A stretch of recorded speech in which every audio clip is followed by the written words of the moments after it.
Hi everyone. Welcome back. It's been a long time since I've seen you. Come and take a seat with me on the floor. Grab a drink of choice. I'm going to have Pellegrino.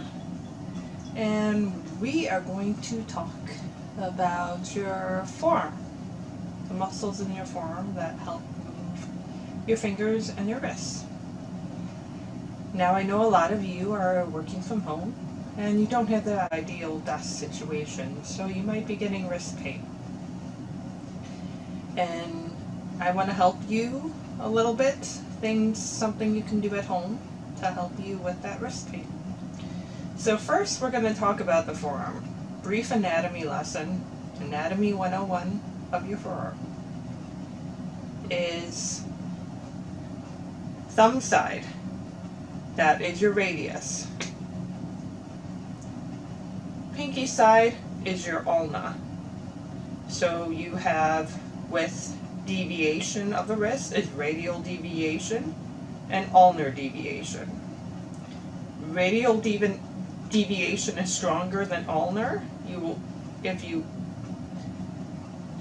tend to get more injuries on the ulnar side than the radial side. And palm of your hand towards your face with your hand like this. This is flexion. This is extension. So, I want you to bring your arm out in front of you, elbow close to your rib cage, setting up against your rib cage. Take your right hand and put it on so it's going underneath your hand, your left hand, and wrap your fingers around on your radius, so on your thumb side. So it should look something like this. Now, we are going to go into wrist flexion. Bring your wrist up. Are you feeling any pinching or pain? If so, back off a little bit. Make sure that you're not hunching your shoulder. Make sure that your elbow is glued to that rib cage.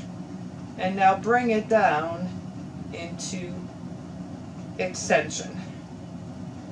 Where are you feeling the pain? If you're feeling any pain, back off a little bit. Now we're going to do that 4 more times. Very controlled and slow. Going up back into flexion and extension and flexion and extension and flexion and extension. Now go back up into neutral so your wrist and fingers are all in line with your elbow. Now we're going to go into radial deviation and ulnar deviation. So I just want you to go side to side. If you're feeling any pain, back off a little bit on that range of motion. You might feel clicking. As long as it's not painful, stay with it. Radial, ulnar, radial, ulnar. Now, I want you to bring it back into neutral. So your fingers are in line with your wrist and your wrist is in line with your elbow. Now we're going to go into flexion. Now go into extension. And I want you to go into ulnar. So you're bringing your fingers up into ulnar, bringing it into flexion, radial, and back down into extension. Now do the opposite. Now you want to make sure you're moving from the wrist and not moving from the elbow. So I don't want to see any of this going on, trying to get the movement of your wrist. The reason why you have your fingers wrapped around your radius is to limit the movement from the wrist. So you can feel the movement that's going into the wrist, and hopefully it's not coming from your elbow. So let's go down into extension and radial deviation, up, up, up, up, up, up, up, up, up, up, up, up, up, up. Radial into flexion and down into ulnar. And let's go one more time that way. Make sure your radius is not rotating.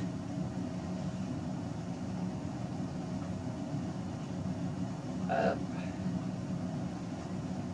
and back down into extension. There you go. Now these are called wrist cars. It's controlled articulation of your wrist. I recommend doing these daily. If you have any restrictions in your wrist, this will help lubricate the joint, get the fluid in the joint moving, allow the tissue to respond to new stimulus, so your body over time, meaning not a week from now, not a month from now, maybe 3 months from now, you'll start to get better range of motion within that wrist. So keep doing it every day. I tell my clients 1,000 times a day, so hopefully they'll do it at least 10. I'm lucky if they get to do it once a day, to be honest. Now let's go into exercise for wrist extension. So if you're able to get on your knees, get on your knees. If not, if you have a chair that you can sit on and then lean onto something that's lower than the chair, a couple yoga blocks stacked or something, that might be helpful. So we're going to go into wrist extension. A lot of us are lacking extension in our wrist because we're constantly like this on the keyboard. Okay, so wrist extension first. I gotta make sure I'm in frame here. So you want to put your hands in extension. Arms out in front of you, wrists in extension. Bring those down on the floor. You can go out to the side of you. And you can hold this for 2 minutes. If you have a carrying angle in your elbows like I do, where my elbow goes in and then my humerus goes out, that's okay. I just don't want you to put strain into the elbow if your elbow is not ready to do this. So you can hold this for 2 minutes. So you're getting that extension. Now what you can do is, I'm gonna turn so maybe you can see. For a count of 5, I hope I'm in frame, I want you to lean back so you're in extension. Now lift those fingers. It's harder than it looks. 1, 2, 3, 4, 5, and bring them back down.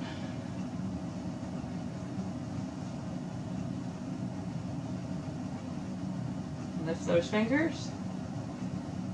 1, 2, 3, 4, 5, and bring them back down.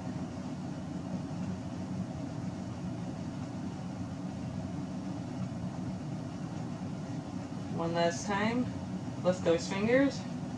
1, 2, 3, 4, 5. Bring them back down. Now I want you to keep the heel of your hand on the ground, but drive weight into those fingers. Push, push, push, push, push, push, push. Push, push, push. Push, push, push, push those fingers. Push those fingers down into the ground. And relax.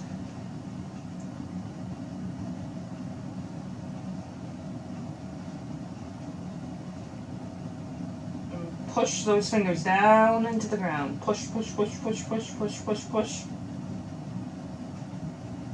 2, 3, 4, 5, and relax.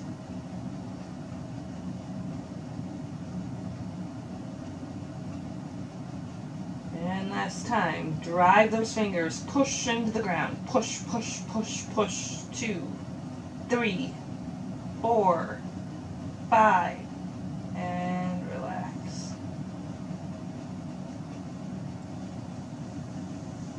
You can do the same thing on the opposite side. Now we're going to go into wrist flexion.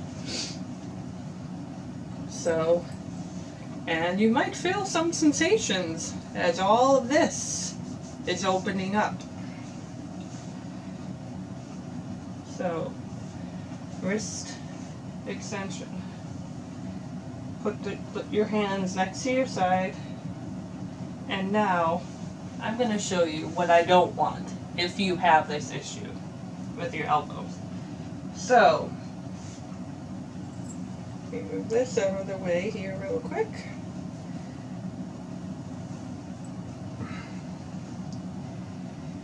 If you're able to hyperextend your elbows and you are able to see between your radius and ulna going down, I don't want you to do that.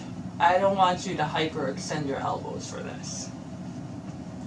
So I want you, this is hyperextension of the elbow. I want you to actually rotate down into the ground so your radius is in line with your middle finger. So you're screwing down into the ground. So you're pushing those elbows away. None of this, okay? So if you have hyperextension in your elbows, I don't want you to overstress this. So I want you to screw down, push the elbows apart so your radius is in line with your middle finger. And now you can come forward and hold this for 2 minutes.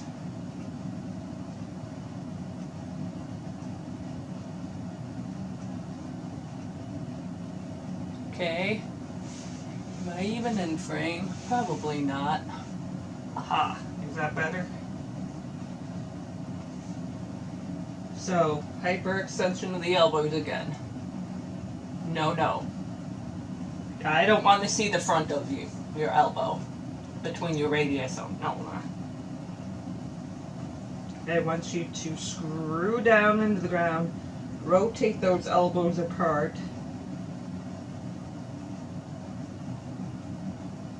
So your radius is in line with your middle finger.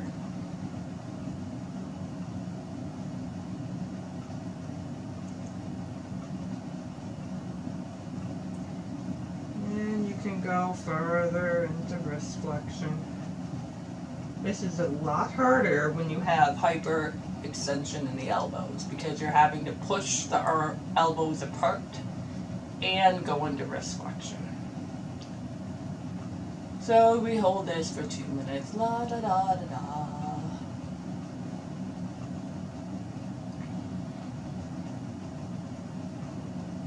Okay, say it's been 2 minutes. Now I want you to lift those fingers on the count of 5.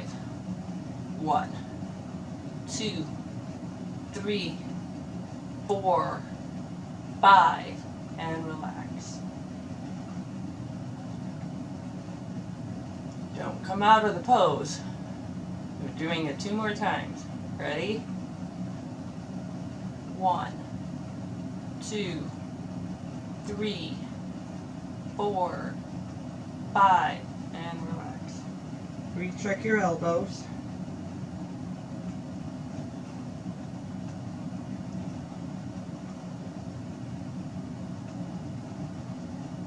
And lift again. 1, 2, 3, 4, 5, and relax.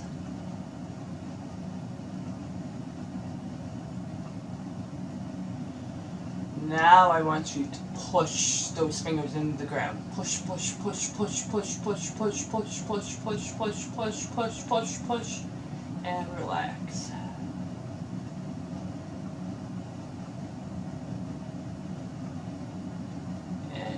Push, push, push, push, push, push, push, push, push, push, and relax.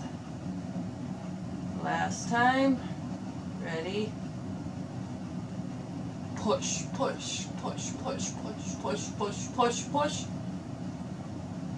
and relax. Okay. Come up slowly. Your arms might be a little tired. You might feel sensations within that wrist. Now you can do some more wrist cars and check your progress to help your wrists open up. I hope this helps.